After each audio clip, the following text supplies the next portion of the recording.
Pernahkah terpikir bahwa apa yang dunia sebut sebagai perundingan perdamaian sebenarnya bukan sekadar diplomasi politik, tetapi bagian dari nubuatan besar yang sedang digenapi di depan mata kita?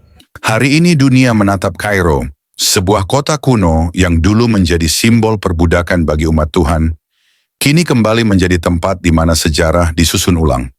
Delegasi dari Israel dan Hamas duduk di meja yang sama, membicarakan gencatan senjata, pembebasan sandera, dan pembagian wilayah. Media dunia menyebutnya langkah menuju perdamaian, tetapi surga melihatnya berbeda. Ini adalah bagian dari panggung nubuatan akhir zaman.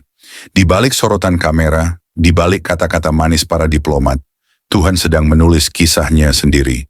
Setiap pertemuan, setiap perjanjian, bahkan setiap kebohongan politik, semuanya sedang menuntun dunia menuju penggenapan firman yang sudah ditetapkan ribuan tahun lalu. Donald Trump dengan gaya kepemimpinan yang keras mendorong rencana damai Timur Tengah. Banyak yang menilai itu sekadar upaya politik. Tapi dalam kacamata rohani, itu adalah gerakan tangan Tuhan yang sedang mengarahkan bangsa-bangsa sesuai dengan rancangannya, meski mereka sendiri tidak menyadarinya. Sebab di balik semua perundingan itu, ada sesuatu yang lebih besar sedang terjadi. Tuhan sedang menimbang bangsa-bangsa. Ia sedang menguji hati para pemimpin dunia untuk melihat siapa yang menentang rancangannya dan siapa yang tunduk kepada kehendaknya. Yehezkiel menubuatkan, "Engkau akan datang menyerang umatku Israel seperti awan yang menutupi tanah itu. Pada hari-hari yang kemudian, aku akan membawa engkau melawan negeriku, supaya bangsa-bangsa mengenal aku, apabila aku menunjukkan kekudusanku kepadamu di depan mata mereka." Firman ini berbicara tentang waktu ketika bangsa-bangsa akan berkumpul melawan Israel. Bukan hanya dengan senjata, tapi juga dengan keputusan politik, tekanan ekonomi, dan diplomasi yang licik. Mereka mengira sedang mengatur masa depan Timur Tengah, padahal mereka sedang berjalan masuk ke dalam rencana penghakiman Tuhan. Gaza, yang kini menjadi simbol kehancuran dan peperangan, sesungguhnya bukan sekadar kota di tepi laut. Firman Tuhan sudah menyinggung wilayah ini jauh sebelum dunia modern mengenalnya. Bukan hanya dalam nubuatan penghukuman, tetapi juga dalam konteks perbenturan antara terang dan kegelapan yang akan memuncak di akhir zaman. Dalam Amos Tuhan berbicara, beginilah firman Tuhan. Karena 3 perbuatan jahat Gaza, bahkan karena 4, aku tidak akan menarik kembali hukumanku, sebab mereka telah mengangkut seluruh tawanan untuk menyerahkannya kepada Edom. Aku akan melepaskan api ke tembok Gaza yang akan memakan habis puri-purinya, dan sisa orang Filistin akan binasa. Ini bukan sekadar kisah kuno, ini adalah pola ilahi yang berulang di zaman kita. Dulu Gaza menyerahkan tawanan Israel kepada musuh. Hari ini mereka masih melakukan hal yang sama, menyandera, menentang, dan menghina umat pilihan Tuhan. Dan seperti dulu, api Tuhan akan kembali menyentuh tembok Gaza, bukan karena kebencian, tapi karena keadilan surgawi yang harus ditegakkan. Namun dunia tidak melihatnya seperti itu. Mereka berbicara tentang hak asasi, tentang kemanusiaan, tentang gencatan senjata, tapi mereka lupa satu hal yang paling mendasar. Tanah ini bukan milik manusia. Tanah ini adalah milik Tuhan. Dalam Imamat 25, Tuhan sudah menegaskan, tanah jangan dijual mutlak, karena akulah pemilik tanah itu, dan kamu hanyalah orang asing dan pendatang bagiku. Firman ini seperti kilat yang menembus sejarah. Dunia mungkin berpikir mereka bisa menggambar ulang batas-batas wilayah dengan pena politik, tetapi Tuhan berkata, tanah itu milikku, dan siapapun yang berani membaginya sedang menantang tangan sang pemilik. Yeremia 12 menambahkan dengan tegas, beginilah firman Tuhan. Mengenai semua tetangga jahat yang menjamah milik pusaka yang telah kuberikan kepada umatku Israel, sesungguhnya aku akan mencabut mereka dari tanah mereka. Tetapi sesudah itu, aku akan berbelas kasihan kepada mereka dan membawa mereka kembali masing-masing ke miliknya dan ke negerinya. Lihatlah betapa spesifiknya firman itu. Bangsa-bangsa yang menjamah tanah pusaka, Tuhan akan dicabut dari tanah mereka sendiri. Dan inilah yang sedang terjadi. Satu persatu bangsa yang menekan Israel mulai goyah dari dalam, terpecah, kehilangan arah, bahkan dilanda krisis. Sebab firman Tuhan tidak bisa dipermainkan. Yerusalem kini menjadi pusat perdebatan global. Bangsa-bangsa berusaha membaginya, mengaturnya, menawarnya. Namun setiap kali mereka menyentuhnya, mereka terluka oleh tangan Tuhan yang menjaga kotanya. Seperti yang dinubuatkan dalam Yesaya, seperti burung-burung berkepak di atas, demikianlah Tuhan semesta alam melindungi Yerusalem, melindungi dan melepaskannya, mengasihi dan menyelamatkannya. Dan di tengah dunia yang berubah, firman Tuhan di Yesaya 27 berbunyi, pada waktu yang akan datang, Yakub akan berakar, Israel akan bertunas dan berkembang, dan mereka akan memenuhi muka bumi dengan hasilnya. Israel bukan hanya bertahan, Israel akan bertumbuh. Bangsa-bangsa akan melihat bahwa janji Tuhan tidak pernah gagal, meski mereka mencoba menghapusnya dari peta dunia. Namun pesan ini tidak hanya untuk Israel, ini juga untuk gereja Tuhan di seluruh bumi. Karena saat bangsa-bangsa diuji, Tuhan juga sedang memurnikan umatnya. Ia bertanya, apakah kamu masih berpihak pada kebenaran, atau kamu mulai menyesuaikan diri dengan dunia? Kita hidup di zaman ketika opini manusia menjadi lebih berkuasa daripada firman Tuhan. Banyak orang percaya takut berbicara tentang Israel karena tekanan sosial dan politik. Padahal berdiri di pihak Israel bukan soal nasionalisme, tetapi soal berdiri di pihak firman Tuhan. Mazmur 2 menulis, raja-raja dunia bersiap-siap dan para pembesar bermufakat melawan Tuhan dan yang diurapinya. Ayat ini hidup di zaman kita. Bangsa-bangsa bersatu melawan rencana Tuhan, dan banyak orang Kristen ikut diam di tengahnya. Mereka pikir diam adalah netral, padahal diam di hadapan ketidakbenaran adalah bentuk kompromi yang paling berbahaya. Tuhan sedang menimbang, bukan hanya bangsa, tetapi hati setiap orang percaya. Apakah masih ada keberanian untuk berdiri di sisi kebenaran, meski dunia menolak? Apakah kita masih berani berkata, aku berdiri untuk rencana Allah atas Israel, meski dunia mencemooh, sebab nubuatan ini tidak lagi berbicara tentang masa depan. Ini sedang terjadi sekarang. Negosiasi demi negosiasi hanyalah tirai tipis di depan badai besar yang akan datang. Dunia berseru damai, tetapi nubuatan berkata akan datang hari penghukuman Tuhan atas bangsa-bangsa yang melawan Israel. Dan ketika hari itu datang, Tuhan akan menunjukkan kuasanya bukan lewat senjata, tetapi lewat kebenaran yang terbukti. Firman-Nya akan menutup mulut bangsa-bangsa, dan dunia akan tahu Tuhan tidak pernah berbohong. Yehezkiel menutup dengan kata-kata yang mengguncang. Aku akan menunjukkan kebesaranku dan kekudusanku, dan akan menyatakan diriku di hadapan banyak bangsa. Maka mereka akan mengetahui bahwa akulah Tuhan. Saudara-saudari terkasih, jangan biarkan dunia mencuri pandangan rohanimu. Lihatlah setiap berita, setiap perundingan, setiap konflik, sebagai bagian dari nubuatan yang sedang berjalan. Kita tidak dipanggil untuk takut, tapi untuk berjaga dan bersiap. Sebab Tuhan sedang menata panggung bagi kedatangan Kristus yang kedua kali. Dan sebelum itu terjadi, Ia akan menyingkapkan siapa yang benar-benar berpihak kepadanya. Berdirilah di sisi firman, berdirilah di sisi kebenaran, sebab dunia akan goyah, bangsa-bangsa akan gemetar, tapi firman Tuhan akan tetap tegak selama-lamanya.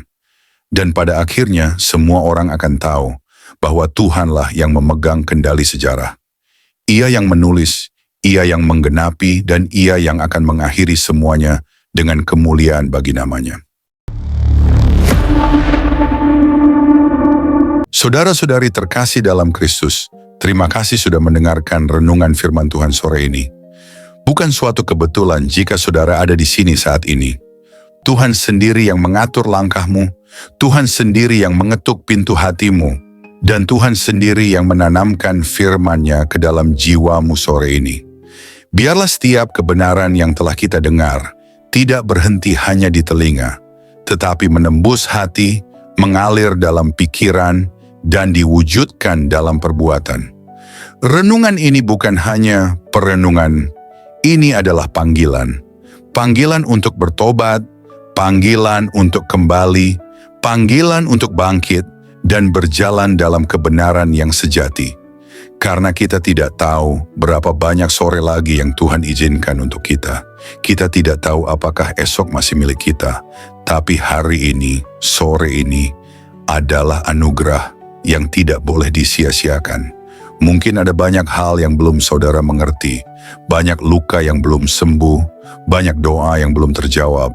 Tapi percayalah, Tuhan tidak pernah tutup telinga terhadap jeritan jiwa yang jujur, dan tidak pernah tutup mata terhadap air mata yang jatuh dalam diam. Tinggallah dalam kasih-Nya, berjalanlah dalam terang-Nya, dan peliharalah imanmu sampai akhir. Sore ini mungkin telah berakhir, tetapi firman yang telah tertanam dalam hati kita, biarlah itu terus tumbuh, menguatkan, menyucikan, dan membentuk kita menjadi serupa dengan Kristus. Bukan hanya hari ini, tapi sampai hari di mana kita bertemu muka dengan Dia yang kita imani. Jangan lelah melakukan yang baik. Jangan menyerah meski badai belum reda. Tetaplah percaya bahwa Tuhan tidak pernah melepaskan tangan-Nya dari orang-orang yang berharap kepadanya. Sampai jumpa di renungan firman Tuhan berikutnya.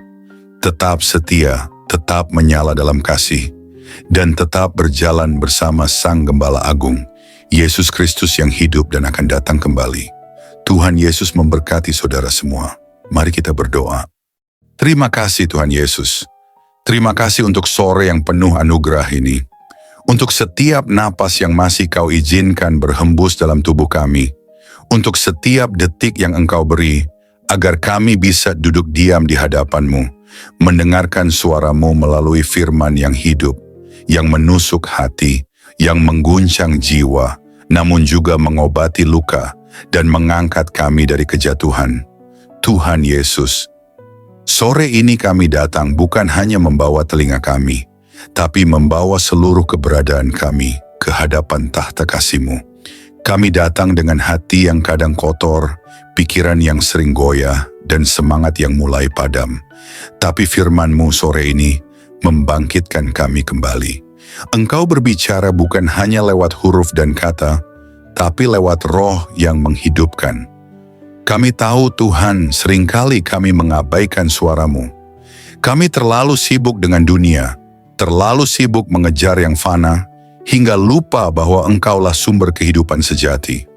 Namun hari ini kami diingatkan lagi, bahwa tak ada satu pun dalam dunia ini yang lebih berharga dari hadirat-Mu.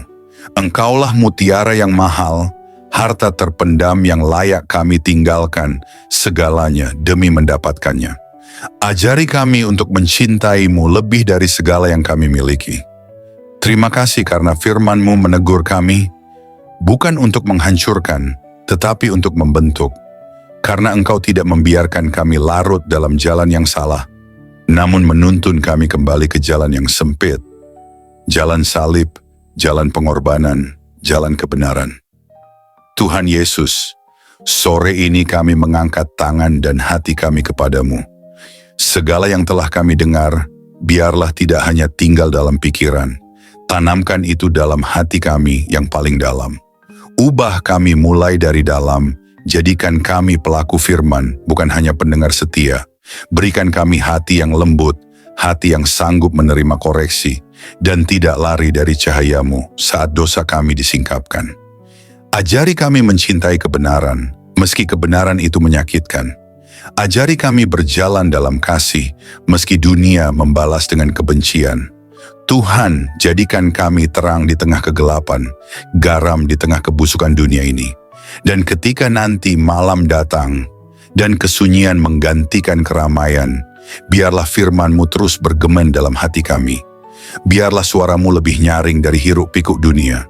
Dan ketika kami tidur malam nanti, biarlah kami tidur dalam pelukan kasih-Mu, dengan hati yang sudah dipulihkan, jiwa yang sudah disegarkan, dan semangat yang kembali menyala untuk berjalan bersama-Mu besok pagi. Tuhan, kami tahu hari-hari ini tidak mudah. Kami hidup di zaman yang gelap, di zaman di mana kebenaran dikompromikan, iman diperjualbelikan, dan kasih menjadi dingin. Tapi kami mohon, jangan biarkan hati kami menjadi seperti dunia. Teguhkan kami, tanamkan keberanian dalam jiwa kami. Berikan kami api dari surga yang tidak padam, untuk tetap setia sampai akhir. Kami tahu jalan sempit itu tidak mudah, tapi kami tahu Engkau menyertai setiap langkah yang kami ambil. Meskipun air mata kami jatuh, Engkau mengumpulkannya dalam kirbat-Mu. Meskipun kami berjalan dalam lembah kelam, Engkau tetap setia menggandeng tangan kami. Kami tidak sendiri, kami tidak ditinggalkan. Berkati setiap orang yang mendengar renungan sore ini, dimanapun mereka berada, apapun pergumulan mereka, biarlah kasih-Mu menjamah dan menjawab mereka satu persatu. Angkat yang tertunduk, pulihkan yang remuk, dan kuatkan yang nyaris menyerah. Sore ini, kami pulang dari hadapan firman-Mu, bukan sebagai orang yang sama, tapi sebagai orang yang telah disentuh surga. Kami pulang dengan damai, kami pulang dengan harapan baru, kami pulang dengan keyakinan bahwa Engkau tetap berdaulat di atas segala hal yang tidak kami mengerti. Dan jika malam ini adalah malam terakhir kami di dunia ini, biarlah kami ditemukan tetap setia, tetap percaya, dan tetap memandang wajah-Mu. Kami rindu saat Engkau datang kembali, Tuhan. Kami rindu melihat langit terbelah, malaikat meniup sangkakala, dan Engkau turun dengan kemuliaan. Jadikan kami mempelai yang siap. Jadikan kami gereja yang berjaga-jaga. Jadikan kami umat yang tidak tertidur. Kami tidak ingin Engkau datang tiba-tiba, dan kami masih bermain-main dengan dunia. Bangunkan kami, Tuhan. Sadarkan kami. Segarkan kami. Dan kuduskan kami hari demi hari. Terima kasih Tuhan Yesus. Segala pujian hanya bagi-Mu, segala kemuliaan hanya bagi nama-Mu, dan segala hidup kami hanya bagi kehendak-Mu. Dalam nama Tuhan Yesus Kristus, Tuhan yang hidup, Tuhan yang akan datang kembali, kami menutup renungan sore ini dengan penuh syukur dan kerendahan hati. Amin. Mari kita berdoa. Bapa kami, Bapa kami yang di sorga, dikuduskanlah nama-Mu. Datanglah kerajaan-Mu, jadilah kehendak-Mu di bumi seperti di sorga. Berikanlah kami pada hari ini makanan kami yang secukupnya. Dan ampunilah kami akan kesalahan kami, seperti kami juga mengampuni orang yang bersalah kepada kami. Dan janganlah membawa kami ke dalam pencobaan, tetapi lepaskanlah kami daripada yang jahat. Karena Engkaulah yang mempunyai kerajaan dan kuasa dan kemuliaan sampai selama-lamanya. Amin.